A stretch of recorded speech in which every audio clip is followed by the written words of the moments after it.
Ang kwento ni Tomby.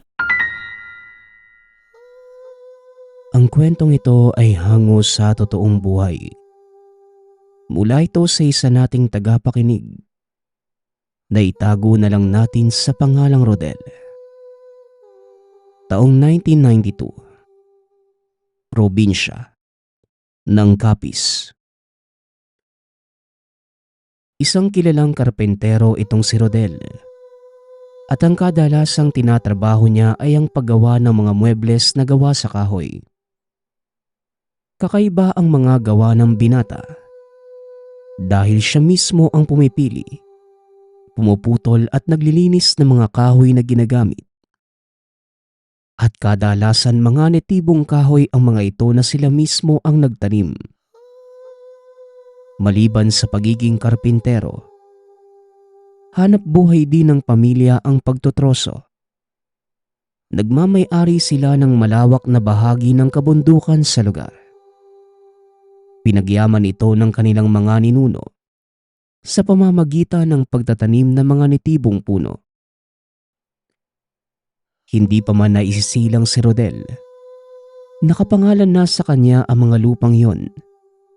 At nang magkaisip, unti-unting pinamulat ng mga magulang ang kahalagahan ng lupaing yon, hindi lang sa kanilang kabuhayan, kundi pati na din sa kapaligiran. Rodel anak, ang mga punong tinanim ng lolo mo, hindi lang yan para sa atin. Tignan mo ang mga ibong nakatira sa nagtataasang mga lawaan. Ito ang isa sa mga adhikain ng ating pamilya. Kaya pinagsikapan ng mga kalulololohan ko na mabili mula sa mga Espanyol ang bahagi ng kabundukang ito para mapanatili ang kagandahan ng ating lugar.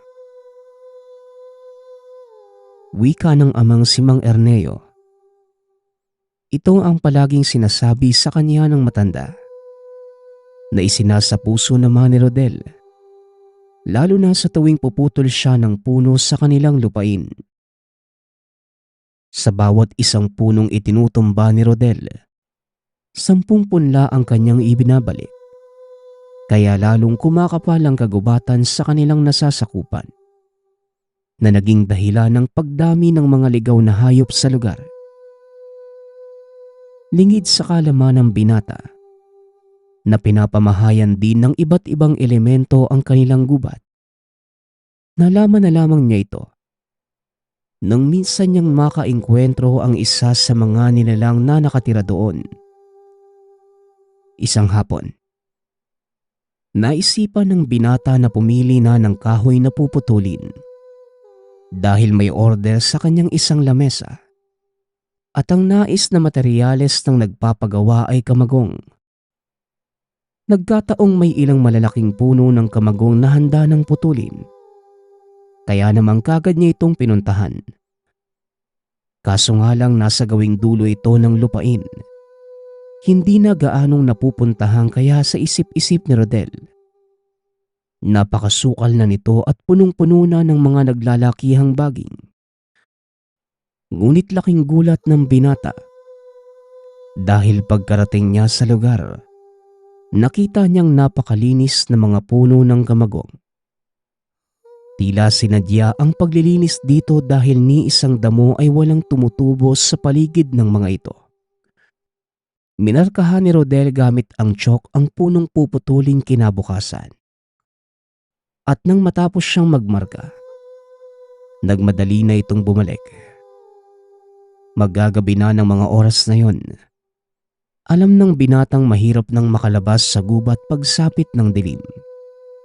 Ngunit sa hindi sinasadyang pagkakataon, natalisod ang binata sa isang ugat na naging dahilan ng pagkabali ng kanyang binte. Halos mawala ng malay si Rodel dahil sa sakit. Nanatili itong nakahiga sa lupa at pilit na pinapakalma ang sarili. Sumandal sa isang puno habang nagpapahinga. Nang biglang makaamoy ng mahinang samyo ng sinusunog na tabako, unti-unti itong lumalakas hanggang sa tila napakalapit na nito sa kanya. Iniikot ni Rodel ang tingin sa paligid sa pag-aakalang may mga taong napapadaan. Ngunit wala siyang nakita. Naamoy pa din niya ang samyo ng tabako ngunit hindi niya malaman kung saan ito nanggagaling. Hanggang sa nakarinig siya ng kaluskos mula sa itaas ng puno. Napatingala ang binata. Dito niya nasilaya ng aandap-andap na baga. Nakita din niyang kumikilos ito. Kaya inakala niyang may tao sa paligid. Teka, may tao ba dyan? Pakiusap, tulungan niyo naman ako. Wika ni Rodel. Ngunit walang sumasagot. Nang biglang may makapal na usok na tila binugas sa kanya mula sa itaas ng puno, unti-unting nawala ng malay ang binata. Nang magising kinabukasan, nakita nitong may benda na ang paa at may mga halamang gamot na nakatapal sa sugat. May kung sino ding gumawa ng saklay na kahoy at nilapag sa kanyang tabi. Laking gulat din ni Rodel dahil nawala na ang pananakit ng binte. Kinuha nito ang saklay. Unti-unting tumayo at naglakad palabas ng kagubatan. Nang marating niya ang daan ay kagad siyang natanaw ng isa sa mga kapitbahay. Inalalayan upang makauwi sa tahanan. Hindi na ikwinento ni Rodel ang mga nangyari kagabi. Dahil maging siya ay hindi alam ang buong kaganapan. Ang alam lamang ng binata, may isang nilalang na tumutulong sa kanya ng mga sandaling yon. Ilang araw lang ang lumipas ay tuluyang gumaling ang kanyang sugat. Hindi ito makapaniwala kung paano pero alam niya sa sarili. Nabali talaga ang buto sa binti ng matalisod sa ugat ng puno. Magkahalong pagkamangha at kilabot ang naramdaman ng binata ng mga sandaling yon. Hindi mawaglit sa isipan ang pangyayari. Kaya pinilit nitong bumalik sa lugar kung saan naganap ang aksidente. Pagkarating sa lugar, tinawag niya ang kung sino mang nilalang na tumulong sa kanya. Kung sino ka mang kaibigan, nagpapasalamat ako dahil tinulungan mo ko. Pero kung maaari sana, magpakita ka para mapasalamatan kita ng personal. Wika ni Rodel. Ngunit walang tumugon. Naupo ang binata sa ugat ng isang malaking puno at nag-antay. Nagbabaka sakali itong may magpakita ngunit walang dumating. Hanggang sa naisipan na lamang niyang umalis at nang tatayo na sana si Rodel. Bigla na naman niyang naamoy ang malakas na samyo ng tabako. Natigilan ang binata dahil sa pagkakataong yon. Narinig niya ang isang malaking boses na nagsalita mula sa punong sinasandalan niya kani-kanina lang. Napakadali mo namang mainip. Sinusubukan ko lang ang pasensya mo, kaibigan. Wika ng kapre. Biglang nanigas ang katawan ni Rodel. Nang maaninag ang isang napakalaki at maitim na nilalang na nakaupo sa malaking sanga ng kamagong. Hindi makapagsalita ang binata nang mapagtanto na isang kapre ang nasa harapan. Tumawa ng malakas ang nilalang. Bumaba ito mula sa sangang kinauupuan. Nawala lamang ang takot ni Rodel nang bigla itong magbuga ng usok. Nang mahimasmasa ng binata, kagad itong nagtanong sa nilalang. Bakit mo ko tinulungan? Napangiti ang kapre. Humithit ng tabako at sinabing, bakit nga ba hindi? Porke ba tao ka at engkanto ako? Hindi na kami pwedeng tumulong sa inyo. Isa pa, Matagal na kitang sinusubaybayan, binata.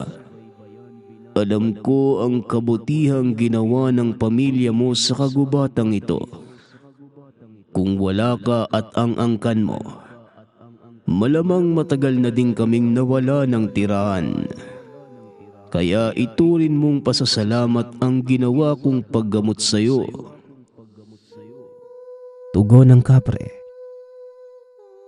Huminga ng malalim si Rodel at unti-unting naging kalmado ang pakiramdam. Kung gayon, kayo pala yung naninirahan sa mga punong ito, no? Mabuti na lang pala, hindi ko pinutol yung isa sa mga kamagong. Huwag kang mag-alala, kaibigan. Hindi ko nagagalawin ang bahaging ito ng lupain. Makakaasa ka ding walang ibang mapasok dito. Wika ni Rodel. Nagtagal pa ng ilang oras ang pag-uusap nila ng kapre. Isinalaysay din ito ang lahat ng mga nangyari sa nakalipas na mga taon at kung paano silang napadpad sa bahaging yun ng kabundukan. Ayon sa nilalang, nakatira sila sa kabilang bayan ng Tapas at napilitang umalis ng pasukin ng mga rebelde ang lugar. Ikinamatay ito ng ilan mula sa angkan. Kasama dito ang nag-iisang anak. Ikinalulungkot kong marinig mula sa iyo yan, kaibigan. Pero paano nagawa ng mga tao yun sa inyo? Hindi ba mga makapangyarihan kayong nilalang? Tanong ni Rodel. Tama ka, kaibigan. Ngunit kasabay ng pagkasira ng gubat na tinitirahan namin, ay siya ding paghina ng aming kapangyarihan. Maliban pa doon, may nakalaban kaming lalaki na may tangang medalyon. Wala kaming nagawa dahil napakalakas niya. Tugon ng kapre. Dagdag pa nito, hindi lang sila ang napinsala, kundi maging ang ilang lamang lupa at elementong naninirahan sa lugar. Walang awa silang pinagpapatay ng antingerong sinasabi. Isang bagay lang ang hinahangad ng mga taong yun. Ito. Wika ng kapre. Sabay pakita ng isang maliit na kumikinang na bagay kay Rodel. Medyo madilim na sa gawing yon ng gubat, kaya kitang-kita ng binata kung paanong nagliliwanag ang maliit na hiyas. Halos kasing laki lamang ito ng dulo ng hintuturo. Naglalabas ng kulay gintong liwanag. Lumulutang ito sa palad ng kapre at nanghahawakan na sana ni Rodel. Bigla itong iniiwas ng kapre. Huwag kang padadala, kaibigan. Ito ang dahilan kung bakit ayaw kong ipakita sa mga tao ang mutsyang ito. Sa oras na masilayan ito ng makasalanang mga mata ng tao, tumutubo ang kakaibang pagnanasa nilang makuha ang mutya. Muling wika ng kapre. Biglang natauhan si Rodel. Bumalik sa pagkakaupo. Nauunawaan ko, kaibigan. Pasensya ka na. Wala naman akong balak na kunin yan sa'yo eh. Pero ano ba ang maaaring magawa ng mutsyang yan? Muling tanong ni Rodel. Hindi nito inaasahan ang isasagot ng nilalang. Ang mutsyang ito ay may kakayanang magpagaling ng anumang pinsala ng pisikal na katawan. At higit sa lahat, kaya nitong magbigay buhay sa kalikasan. Sa makatuwid, binata, ito ang pinagmumula ng buhay naming mga elemento. At sa oras na mapasa kamay ito ng mga taong may masamang hangarin, mawawala ang kapangyarihan nito at tuluyang mamamatay. Tugon ng kapre. pinili ng binatang itago ang sikretong yon sa lahat. Dahil alam niya ang kahalagahan ng mutyang yon sa mga kapre at sa lahat ng mga elementong umaasa doon. Nagpatuloy ang pagdalaw ni Rodel sa kagubatan. Hindi lamang para manguha ng kahoy na gagamitin sa paggawa ng mga muebles, kundi upang bisitahin ang kaibigan. Nagdulot din ng mabuting kapalaran sa binata ang pakikipagkaibigan sa nilalang. Naging malago ang negosyo. Mas lalo pa siyang nakilala hindi lang sa kanilang bayan, kundi maging sa karatig probinsya. Dahil sa pangyayaring yun, hindi maiwasang may mga taong naiinggit sa kanya. Isa na dito ang kapwa karpenterong si Pantoy. Higit na may karanasan pagdating sa paggawa ng muebles ang taong yon. Kaso nga lang, masyadong mahal kung maningil kaya kakaunti ang nagpapagawa sa kanya. Nang malaman itong maging ang kanyang parokyano ay nagsilipat kay Rodel, nagtanim ito ng galit sa binata. May ilang beses pa niyang sinisiraan si Rodel sa mga taong ngunit hindi nagtatagumpay. Dahil sila mismo ang makakapagpatunay ng pagkapulido ng kanyang gawa. Nalaman ito ni Rodel, ngunit hinayaan na lamang ito ng binata. Pero hindi niya akalaing aabot sa isang malaking trahedya ang inggit na nararamdaman nito sa kanya. Isang hapon, habang nag-iikot sa kakahuyan at namimili ng mga kahoy na puputulin, nakadinig si Rodel ng ugong ng chainsaw. Dali-dali niyang pinuntahan ang pinagmumula ng tunog. Nakita ang ilang hindi kilalang kalalakihan. Nanlaki ang mga mata ng binata dahil mga puno ng kamagong ang pinuputol ng mga ito. Dali-dali niyang sinaway ang mga kalalakihan.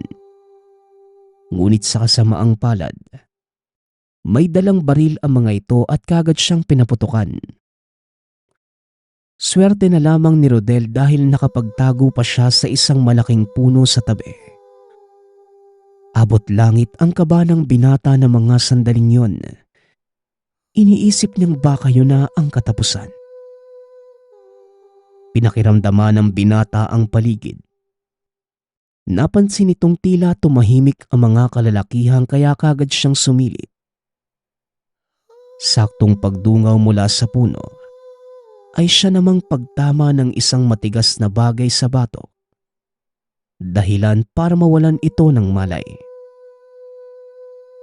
Nang magising si Rodel, nakatali na ang mga kamay at paa.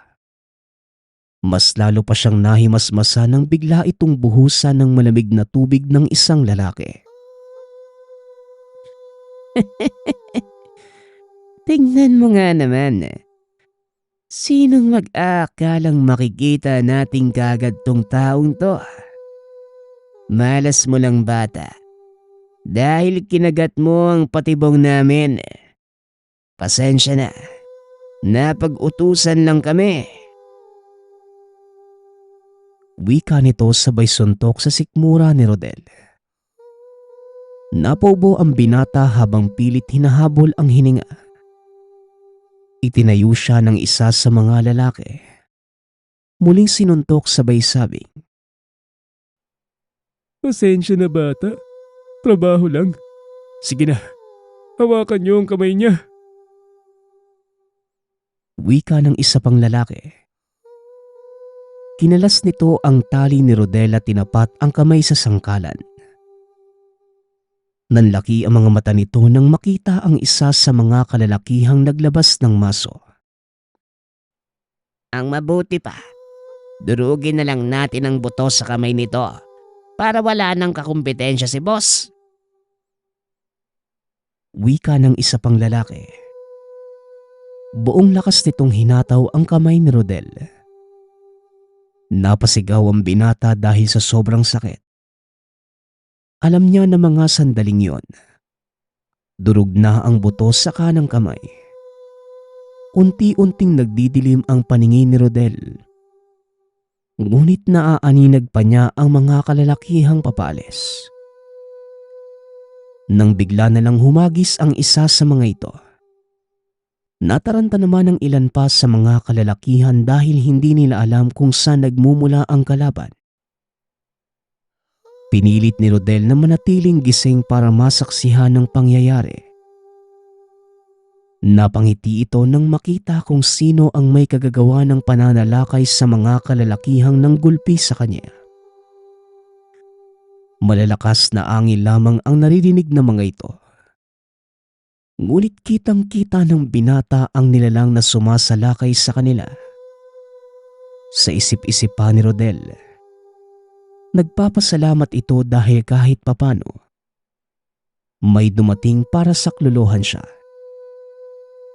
Hindi na nakita ng binata ang buong pangyayari dahil hindi na nito napigilan ang sariling mawala ng malay. Nang magising ito, nakita niyang may mga dahon na namang nakatapal sa kamay. Alam nitong ang kaibigan ang may gawa nun. Sadyang ang hindi mapagkakatiwalaan ang mga tao. Gagawin nila ang lahat makalamang lang sa kapwa. Tignan mo ang nangyari sa iyo, kaibigan. Pero huwag kang mag-alala. Dahil hindi kita pababayaan. Gagaling ang mga kamay mo at muli kang makakapagtrabaho. Wika ng kapre. Inilabas nito ang mutya at tinapat sa sugat ng binata. Unti-unting naramdaman ni Rodel ang pagkawala ng sakit. Naikilos niya ito ng marahan. Hanggang sa tuluyan ng gumaling ang kamay. Salamat, kaibigan. Pero anong ginawa mo sa mga kalalakihang yon? Sana hindi mo sila pinatay, ha? Wika ni Rodel. Napayuko ang kapre at muling nagsalita. Pasensya ka na, kaibigan. Kinakailangan kong gawin yun para mapangalagaan ang lugar na ito at sa kaligtasan mo. Kung binuhay ko sila, makakarating sa iba ang naganap. Maaari nilang sirain ang gubat na ito at mapahamak ka. Tugon ng kapre. Nauunawaan naman ni Rodel ang sinasabi ng kaibigan. Matapos ang pag-uusap na yon, nagpasya ang binatang lumabas ng kagubatan. Pansamantala din itong huminto sa pagtanggap ng mga gawain upang maiwasan ang pagdududa. Alam ng binata na si Pantoy ang may kagagawa ng pagpapabugbog sa kanya. Kaya hinayaan ni Rodel na isipin ito na tuluyan na ngang naging imbalido ang kanang kamay ng binata. Sa tuwing lalabas ito, nilalagyan niya ng benda ang kamay upang hindi mahalatang gumaling na ito. Kagaya ng pinayo ng kaibigang kapre, mag-aantay sila ng tamang pagkakataon upang makabawi sa ginawa sa kanya. Ngunit sadyang hindi na kontento si Pantoy dahil ang gusto nito, tuluyan nang mawala sa landas niya si Rodel. Kaya lumapit ito sa isang pangkat ng rebelde upang ipaligpit ang binata. Nakaugalian na ni Rodel ang mag-ikot sa kanilang lupain tuwing hapon. At sa hindi sinasadyang pagkakataon, isang lalaki ang humarang sa kanya. Saktong nasa gawing dulo na ito ng kanilang lupain, kaya naman nagtaka si Rodel kung ano ang ginagawa nito sa lugar. Kaibigan, mawalang galang na. Ako nga pala ay nagmamay-ari ng lupaing to. Maaari ko bang malaman kung ano ang ginagawa mo dito? Pribadong lupain kasi ito eh. Hindi ko pinapayagan ng sino mong pumapasok. Wika ng binata. Ngumiti lang ang lalaki habang nagtanggal ng kanyang suot na jacket Nakita ni Rodel ang suot nitong medalyon. Bigla niyang naalala ang sinabi ng kaibigan. Ang lalaking iyon ay walang iba, kundi ang antingerong umubos sa pamilya ng kaibigang kapre. Dali-daling tumakbo ang binata papasok sa kagubatan kung saan naninirahan ang kaibigan. Hinabol siya ng lalaki. Pagdating doon ay bigla siyang napahinto at iniikot ang tingin sa paligid na tila may kung anong nararamdaman. Sinasabi ko na nga ba, kakaiba ang nararamdaman ko sa'yo kanina pa eh. Siya nga pala, ako si Digong. Tuso ka ding binata eh no? Dinala mo pa ako sa pugad ng kapre. Pero sasabihin ko sa'yo, kahit na anong elemento pa ang hiharap mo sa akin, wala pa rin silang laban sa aral na taglay ko. Wika ng lalaking nagpakilalang Digong. Hindi na nakapagsalita si Rodel dahil nakaramdam ito ng takot.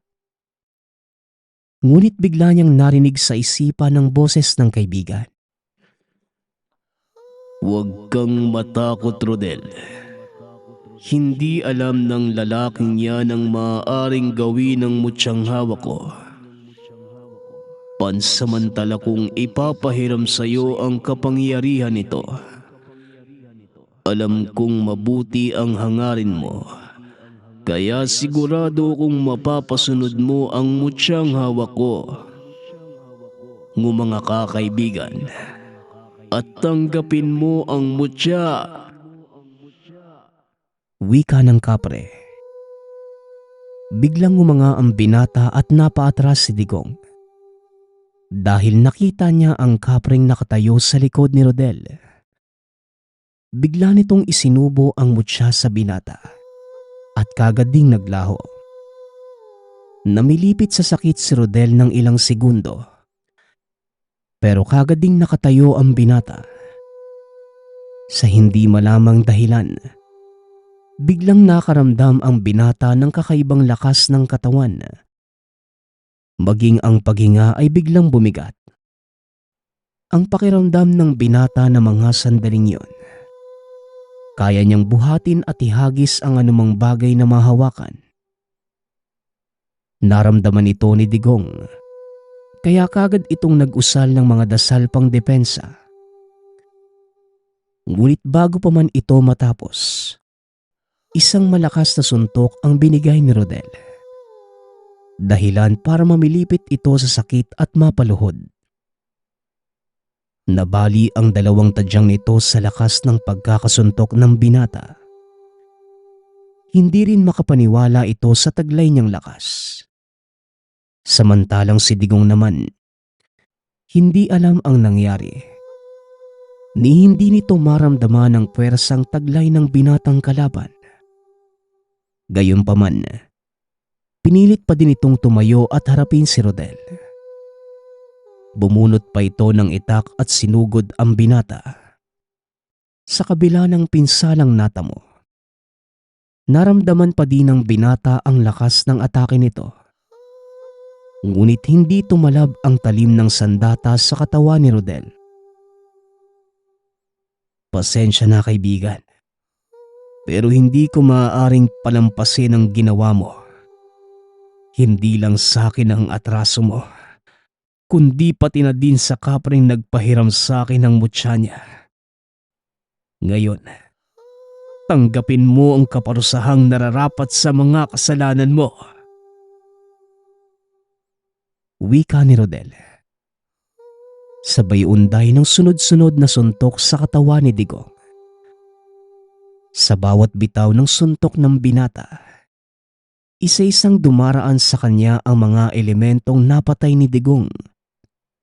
Nakita din niya kung papaano pinahirapan ang mga ito. Ilang atake pa at tuluyan ng binawian ng buhay ang antingero. Kinuha ni Rodel ang medalyon. Inihagi sa tuktok ng mataas na puno. Sinayang mo ang kapangyarihang pinagkaloob sa'yo. Kung ginamit mo sana sa kabutihan, marami ka pa sanang natulungan. Wika ni Rodel. Matapos ang labang yon, inilibing ng binata ang katawan ni Digong sa mismong paanan ng puno ng kamagong, kung saan naninirahan ang kapre. Isinauli din ito ang mutya sa kaibigan, sa kadahilan ng ayaw niyang magkamit ng ganoong kalakas na kapangyarihan. Nasaksihan ni Rodel ang kayang gawin ng mutya at ayaw niyang maging susi ito sa karahasan. Sa paglipas ng mga taon, tuloy pa din ang pagiging karpentero ni Rodel. Samantalang si Pantoy naman, nagawa niyang ipakulong nang minsang sinubukan itong sunugin ang shop kung saan gumagawa ang binata. Simpleng binata lamang si Rodel na naghahangad ng simpleng buhay. Ngunit hindi niya akalain na dahil lamang sa piniling trabaho ay mararanasan niyang gumamit ng mutya, ng kapre. Ang susunod nating kwento ay mula sa isa nating tagapakinig na itago na lang natin sa pangalang Pai. Taong 1975, probinsya ng Iloilo. Alas 4 pa lamang ng umaga, gising na si Pai at nagsisimula ng magluto. Dahil maagang umaalis ang amo para pumunta sa sariling tindahan sa bayan. Matapos mapakain at maasikaso ang mga dadalhin ng amo, saka pa lamang nagkakaroon si Pai ng oras para kumain at asikasuhin ang sarili. Kilala ang binata sa barangay dahil siya lamang ang tanging namamasukan sa among si Salve. Ito ang nagmamay-ari ng malamansyong tahanan sa lugar, nakakasya kahit 10 pamilya. Samantalang si Pai naman, simula nang mawala ang ina sa edad na 10 taong gulang, nanilbihan na ito kay Salve. Halos 15 taon na siyang naninirahan sa mansyon, kaya komportable na ang binata. Hindi naman mahirap na mangamuhan kay Salve dahil nag-iisa lamang ito sa buhay, kaya halos walang masyadong ginagawa ang binata. Sa tagal ni Pai na naninirahan sa tahanan ni Salve, hindi na siya naituring na iba at sa katunayan, mismong ang amo na ang nagsabing halos kapatid na ang turing nito sa kanya. Hanggang sa isang araw, nagpaalam si Salve sa katulong na hindi siya makakauwi sa mga susunod na araw dahil luluwas ito ng probinsya. Kaagad namang tumango si Pai at nagwikang siya na ang bahala sa tahanan. Dahil mag-isa lamang ang binata, alas 5 pa lamang ng hapon ay lumabas ito ng tahanan para kumuha ng mga dahon ng saging at ligaw na pusa.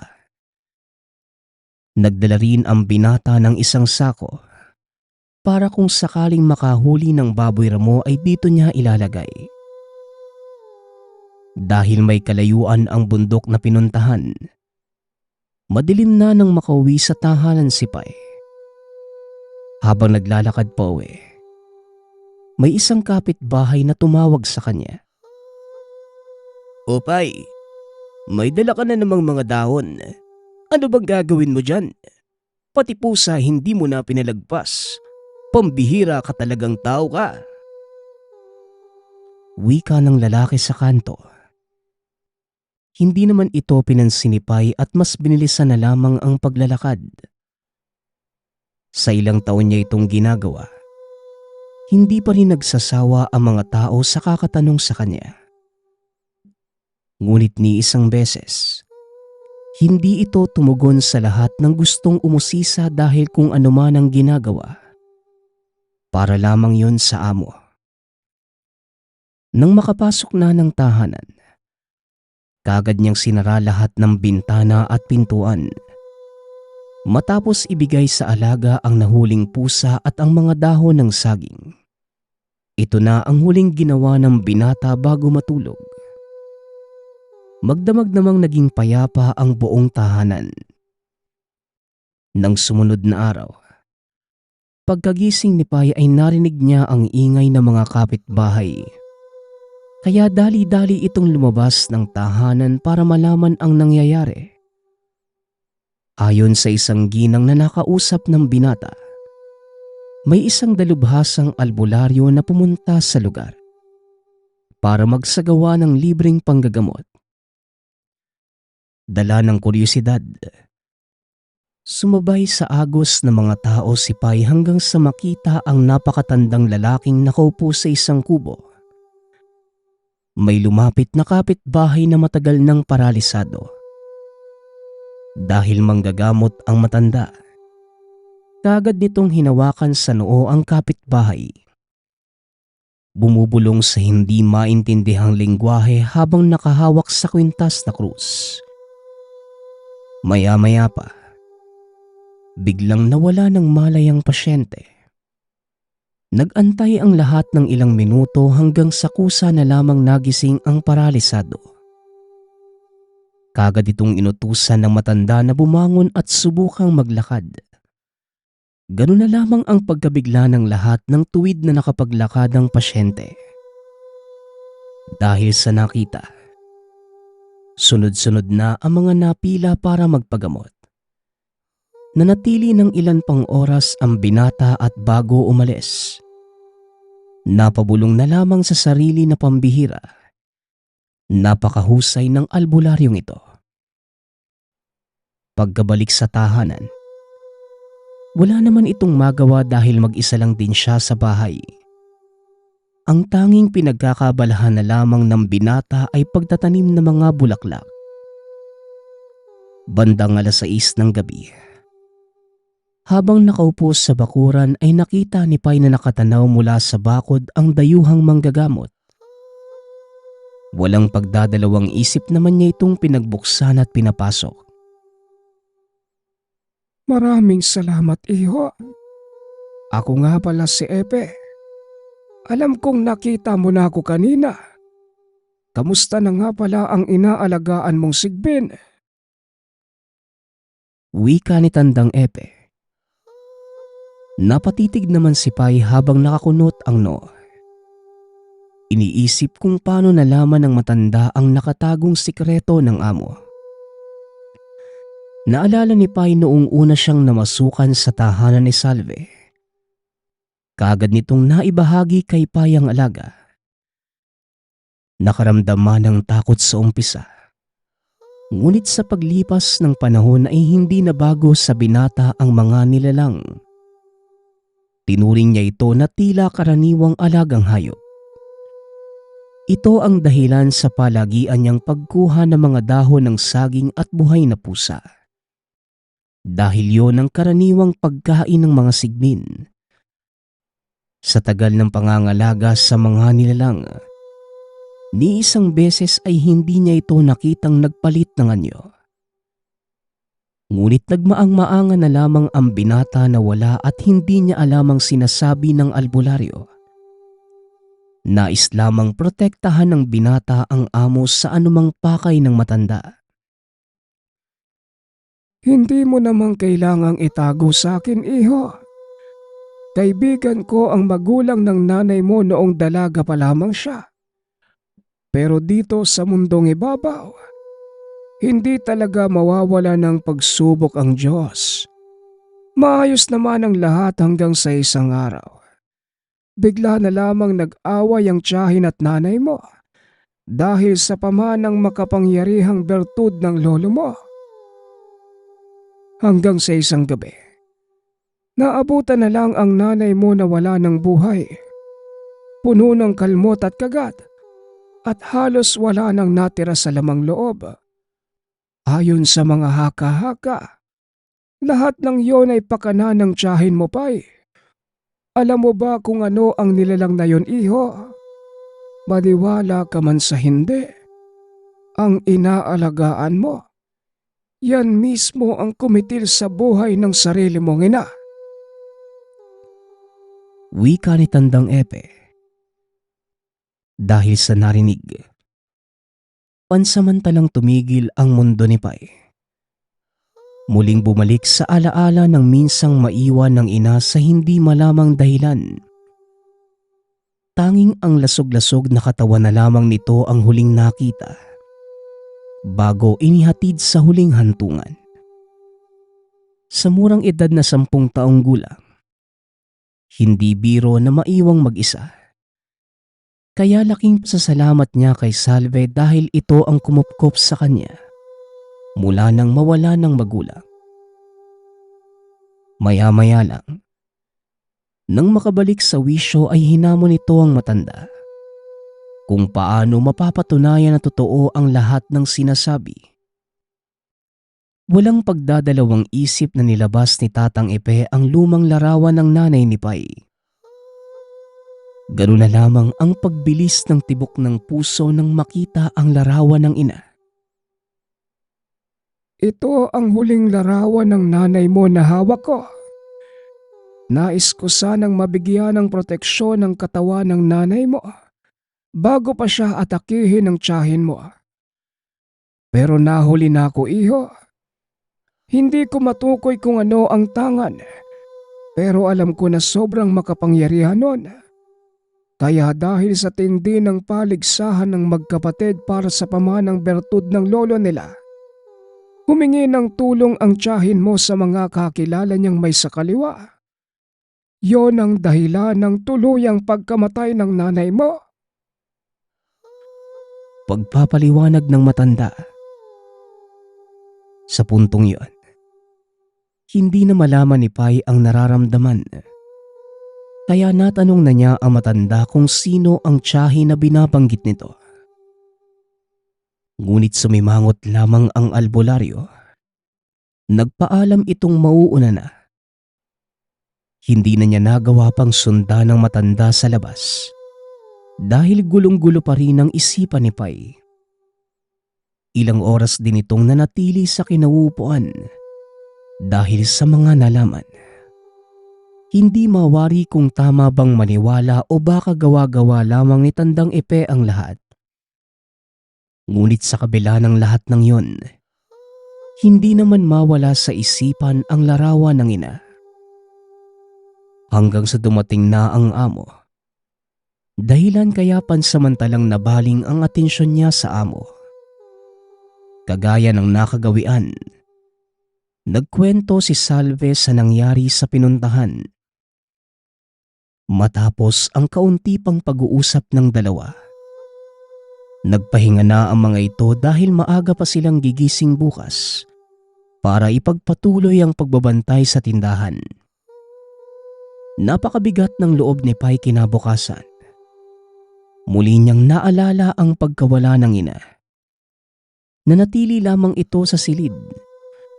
Binuksan ng bintana at taimtim na pinagdasal ang kaluluwa ng ina.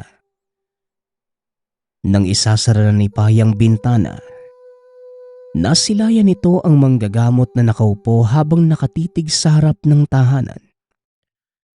Dahil wala naman itong ginagawa na masama, ipinagsawalang bahala na lamang ng binata at natulog na lamang. Nang sumunod na araw, kagaya ng dati ay maaga pa ring gumising si Pai para pagsilbihan ng amo. Buong maghapon, wala namang kakaibang nangyari hanggang sa sumapit ang 6:00 ng gabi. Muli niyang nasilayan ng manggagamot na umaaligid sa tahanan. Bagamat maraming katanungan sa isipan na nais linawin sa matanda, hindi na ito binigyang pansin pa ng binata bagkus. Pilit na lamang paniwalain sa sarili na baka nga gawa-gawa lamang ito lahat ng matanda. Hanggang sa lumipas pa ang ilang araw, patuloy pa rin sa panggagamot si Tandang Epe sa lugar. Ngunit hindi naman ito tumigil sa pagmamanman sa tahanan ni Salve kada sasapit ang 6:00 ng gabi. Hanggang sa isang gabi, Matapos ang lahat ng gawaing bahay, pumunta si Pai sa likuran ng tahanan kung saan nakakulong ang Sigbin para sana bigyan ito ng makakain. Ngunit imbes na dumiretso sa likuran, hindi na yun nagawa pa ng binata dahil nakita niyang nag-uusap si Salve at ang manggagamot. Gawa ng kuryosidad sa mga nangyayari, naganap ito ng matataguan na malapit sa dalawa. At nang bahagyang makalapit kay Salve at Tandang Epe, napagtanto ng binata na nag-aaway ang amo at manggagamot. Ayon sa mga narinig, pinag-uusapan ng dalawa ang dahilan sa pagkamatay ng sariling ina. Ang manggagamot ang sinisisi ng amo dahil sa pagkawala nito. Madiin ding inilahad ni Salve na ginawa lamang niya yon dahil sa utos ng sariling ama. Ngunit ang labis na kinagulat ng binata nang marinig nito mula mismo sa manggagamot na ang tinutukoy nitong tiyahin ay ang mismong amo. Dahil sa narinig, nanginig ang buong katawan ni Pai. Dahan-dahan itong sumilip sa butas ng pader. Dito nasaksihan ng hawak ng amo isang napakaliit na puting bato at bahagyang tinutok sa noo ng matanda. Walang ano-ano eh. Bigla na lamang nawala ng malay si Tandang Epe. Samantalang ang amo naman ay diretso nang umalis. Naisa ng lapitan ito ni Pai, ngunit hindi na nagtangka pa dahil alam niya kung paano magalit ang amo. Gulong-guluman ang isipan ng mga sandaling yon. Pilit na lamang itong bumalik sa kwarto habang dahan-dahan sa paglalakad. Dahil sa mga nasaksihan, hindi kagad nakatulog ang binata. Ni hindi nito sinara ang mga bintana dahil minu-minuto niyang pinagmamasdan ng paglabas na matanda. Maya-maya pa, nakita niya itong naglakad ng dahan-dahan at tila ramdam pa ang pagkahilo. Sinundan niya lamang ito ng titig hanggang sa tuluyan ng makalabas ng bakuran. Sa puntong yon, nakaramdam ng kaunting kaginhawaan ng binata nang makasigurong buhay pa ang manggagamot. Hindi rin nagtagal ay nagpahinga na ito dahil malalim na ang gabi. Pagkagising ni Pai, may gumugulo pa rin sa isipan ng binata. Tila inuusig ito ng konsensya na puntahan ng matanda. Kaya naman nagpaalam ito sa amo at hindi naman siya pinigilan sa paghingi ng isang araw na pahinga. Sa katunayan, binigyan pa ito ng salapi para gamitin kung maisipang mamasyal. Nagpasalamat naman ang binata at diretso nang umalis. Sa pagtatanong-tanong sa barangay, sinabihan siya ng ibang mga kapitbahay na nasa poder ng kapitan ng lugarang manggagamot. Dahil sa nalaman, nakaramdam ng kaba si Pai kaya kagad niya itong pinuntahan. Pagkarating sa tahanan ng kapitan, napag-alaman mismo sa punong barangay na nawawala na sa tamang pag-iisip ang matanda at nasaksak nito ang unang pasyente. Sa pagpilit ni Pai na makita ito, sinamahan siya ng tanod sa barangay at nasilayang nakakulong na ang manggagamot. Nakakaawa ang kalagayan ni Tandang Epe. Ang dating walang ibang ginawa kundi tumulong, nasa likod na ng mga rehas. Sinubukan pa itong lapitan ni Pai, ngunit tanging pagngisi na lamang ang nahiharap na matanda. Nagawa pa ni Pai na subukang tanungin ng matanda kung kilala pa siya. Ngunit baka sa mukha nito na wala na itong naaalala. Dahil sa sitwasyon, labis na nanlumo si Pai. Sumagi rin sa isipan ng binata ang batong tinapat ng amo sa noo ng matanda. Baka yon ang dahilan kung bakit tuluyang nawala sa katinoan si Tandang Epe. Sa puntong yon, paulit-ulit na iniisip ng binata na baka totoo ang lahat ng pinagsasasabi ng manggagamot. Lalo pat narinig niya ang usapan ng matanda at ng amo. Totoo nga ang narinig niya ng gabing yon. Ang among matagal nang kumupkop sa kanya ng 15 taon ay walang iba kundi ang tiyahin na siyang pumatay sa sariling ina. Ngunit ang lahat ng ito ay nanatili na lamang sa isipan ng binata. Kagad na niyang nilisan ang lugar dahil sa takot na merong magbalita sa amo na pumunta siya doon. Magmula ng araw na yon, pasimple na lamang buwibisita si Pai sa matanda. Ngunit masasabing hindi na talaga muling nakabalik sa dati si Tandang Epe. Gawa ng halos lahat ng nasa paligid ay hindi na makilala pa. Samantala, hindi rin naman siya umalis sa tahanan ng amo dahil alam niya sa sarili na kahit saan pa man siya magpunta, kagad din itong matutunto ng amo dahil sa tanga na bertud. Dagdag pa ng binata, kung ano man ang mga nalaman ay sasarilihin na lamang. Alam ni Pai na kahit naisin man niyang makamit ang hustisya para sa ina, hindi rin naman ito mangyayari dahil mahirap kalabanin ang mga taong may kakayahan at kailanman hindi yun malalabanan ng isang normal na tao. Hanggang sa sumapit ang isang gabing nakapagpabago sa buhay ni Pai. 11:00 ng gabi, nang makauwi ang among si Salve, nag-abiso ito sa kanya na pupunta sila ng bundok. Dahil 10 oras na ng gabi ng mga panahong yon, sumang-ayon na lamang ang binata. Bago pa man umalis ng tahanan, ipinalagay na sa kanya ng amo sa sako ang walang buhay na baboy ramo. Kagad naman itong ginawa ni Pai at dinala na papalabas ng tahanan. Maya-maya pa, niyaya na ito ng amo na sumakay sa kabayo. Nagtataka man kung saan galing ang hayop dahil sa wala namang kabayo sa tahanan. Hindi na nagawa pang magtanong dahil naging mabilis ang kanilang pagtakbo. Kaya naman, wala pang 10 minuto ay nasa tuktok na sila ng bundok na kung normal na tao ang maglalakad.